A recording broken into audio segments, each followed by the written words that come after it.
మాత్రమే ఈ సంఘాలు. మిగతావన్నీ ఎలాంటి కార్యాలు చేస్తారో మీకు తెలుసు.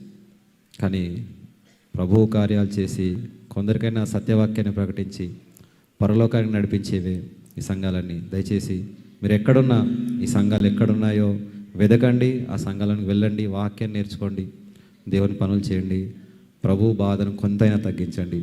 మరి మంచి పాటను రాసిన సీనన్నయ్యకు ప్రత్యేకమైన ధన్యవాదాలు తెలియజేస్తూ, మంచి మ్యూజిక్ అందించిన ధర్మశాల అన్నయ్యకు కూడా మరి ధన్యవాదాలు తెలియజేస్తూ, మరి పాట రాశారు, ఆ లిరిక్స్ వినగానే ఈ పాట తెలుగులోనే కాదు కన్నడలో కూడా వెళ్ళాలి, ప్రభు త్యాగం వృధా కావద్దని, మరి ఎంత ఖర్చైనా భరించి దాన్ని కన్నడలో రిలీజ్ చేయాలని మరి బ్రదర్ సాల్మన్ గారు, బ్రదర్ చరణ్ గారు మరి అనుకొని ఈ పాటను ఇదే యానివర్సరీలో రిలీజ్ చేయాలన్న ఉద్దేశంతో కష్టపడి లిరిక్స్ ట్రాన్స్లేట్ చేసి పాటను పాడించి ఆ పాటను కూడా మన ముందుకు తీసుకుని వచ్చారు. ముందుగా వారి ఇరువురికి కూడా మన ప్రత్యేకమైన ధన్యవాదాలు తెలియజేస్తూ, ఒక మంచి జ్ఞాపకను మరి డాక్టర్ బి రాజేంద్ర బాబు అన్నయ్య గారి ద్వారా అందించిన తర్వాత మరలా కన్నడ సాంగ్ను మనం అందరం వీడియో తెరలపైన చూద్దాము. థ్యాంక్ యూ అన్నయ్య, థ్యాంక్ యూ సో మచ్.